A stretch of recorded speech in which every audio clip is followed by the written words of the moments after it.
अस्सलाम वालेकुम नाजरीन, मैं हूं मलिक फराज उमर और आप देख रहे हैं फराज इन्फो। तो नाजरीन, उम्मीद करते हैं कि आप खैरियत से होंगे और आज इस वीडियो में हम बात करेंगे कुल उस्मान सीजन 2 एपिसोड नंबर 59 के ट्रेलर 2 के बारे में। तो दोस्तों, आपको पता है कि इस दफा हमें ट्रेलर 2 2 दिन के बाद ही मिल गया, यानी बहुत जल्द ट्रेलर 2 हमें देखने को मिला और उसमें हमने कुछ अजीब ही चीज देखी। तो दोस्तों, आज की वीडियो बहुत ही कमाल की होगी क्योंकि आज की वीडियो में हम आपको बताएंगे कि उस्मान बे के सबसे 2 बड़े दुश्मन कौन से थे। और दोस्तों, हम आपको ये भी बताएंगे कि उस्मान बे अब उमर बे के साथ क्या करेंगे। तो दोस्तों, जो हमने ट्रेलर में देखा, ये तमाम नाजरीन हैरान होकर बैठ गए हैं, तो इसके आगे क्या होगा। और दोस्तों, हम आपको ये भी बताएंगे कि क्या आगे उस्मान बे उमर बे से ताल्लुकात कायम करेंगे या नहीं। तो दोस्तों, आपने वीडियो पूरी देखनी है और अगर आपने वीडियो को लाइक नहीं किया तो वीडियो को लाइक कर दें और चैनल को सब्सक्राइब करके बेल आइकन भी दबा दें। तो दोस्तों, सबसे पहले हम बात करते हैं कि उस्मान बे के सबसे बड़े तरीक के दुश्मन कौन से थे। तो दोस्तों, हम आपको बता दें कि उस्मान बे के दौर में सबसे बड़े 2 दुश्मन, एक तो मंगोल थे, दूसरे बाज़ंतीनी थे।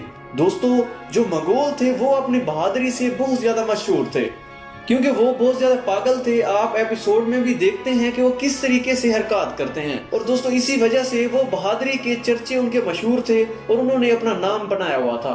और दोस्तों, अगर करें बाज़ंतीनियों की बात, तो दोस्तों आपने देखा कि निकोला बहुत ज्यादा चालाक है और बाज़ंतीनी भी उस वक्त बहुत ज्यादा चालाक थे, जिसकी वजह से वो जीतने में माहिर थे और दोस्तों वो अपने चालों के जरिए कामयाबी हासिल करते थे। और दूसरी तरफ मंगोल भी इसी वजह से, अपनी बहादुरी की वजह से डट जाते थे, जिसकी वजह से इनका भी नाम था।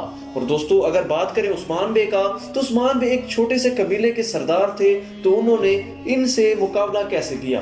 तो दोस्तों, आपको बता दें कि उस्मान बे की बहादुरी की वजह से ये उस्मानी सल्तनत बनी थी और ये सल्तनत तकरीबन 700 से 800 साल तक चली। और दोस्तों, इसकी वजह और इसकी बहादुरी उस्मान बे का मुंह बोलता सबूत है क्योंकि उस्मान बे बहुत ही ज्यादा बहादुर थे और उन्होंने जब शुरुआत की थी तो उनके पास कुछ भी नहीं था, लेकिन आपने देखा कि वो दिन ब दिन मेहनत करते जा रहे हैं और कामयाबी हासिल करते जा रहे हैं। लेकिन दोस्तों, आपने देखा उनके दुश्मन तो उनके साथ बुरा करते ही हैं, लेकिन उनके दोस्त भी उनके साथ कुछ अच्छा नहीं करते। और हाल ही में देखा जाए तो उस्मान बे के दुश्मन तो दुश्मन ही हैं, लेकिन उनके दोस्त उमर बे भी उनका साथ नहीं दे रहे।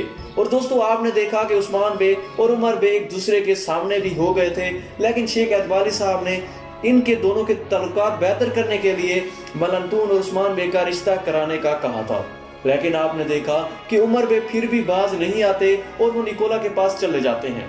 तो दोस्तों, अगले एपिसोड में आप देखेंगे कि उस्मान बे को पता चल जाएगा कि उमर बे ने निकोला का साथ दिया है। और दोस्तों, इससे बहुत ज्यादा बाज़ंतीनी और मंगोलों के दरमियान इख्तलाफात बढ़ जाएंगे और उमर बे के साथ भी ताल्लुकात जो उस्मान बे के थे वो भी खराब हो जाएंगे क्योंकि उस्मान बे बार बार रोक रहे थे कि आपने ऐसा कुछ नहीं करना, लेकिन उन्होंने ये जो कदम उठाया है इससे तुर्क कबाइल को बहुत ज्यादा नुकसान होगा। और इसी वजह से आप देख रहे थे कि उस्मान बे बहुत ज्यादा नाराज थे और ऐसा ही लगता है कि उमर बे को उस्मान बे ही सजा देंगे। तो दोस्तों, अब देखना यह है कि उस्मान बे उमर बे को कौन सी सजा देते हैं, क्योंकि आपने देखा कि उमर बे के साथ उस्मान बे बहुत ज्यादा गुस्से में बात कर रहे थे और जैसे दुंदार बे के गले में तीर कमान डाली थी वैसे ही इसके साथ किया जा रहा है। क्या उमर बे को उस्मान बे ही कत्ल करेंगे या कोई और ही करेगा।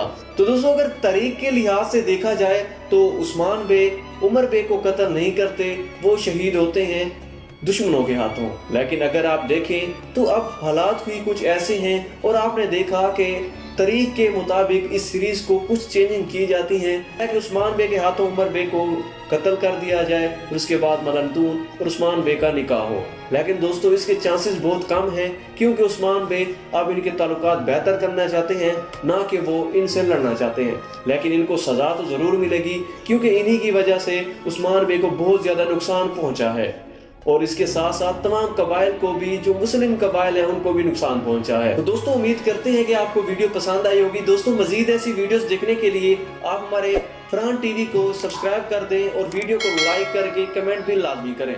दोस्तों, मिलते हैं अगली वीडियो में। अपना रखेगा ख्याल। मलिक फराज को दीजिए इजाजत। अल्लाह हाफिज।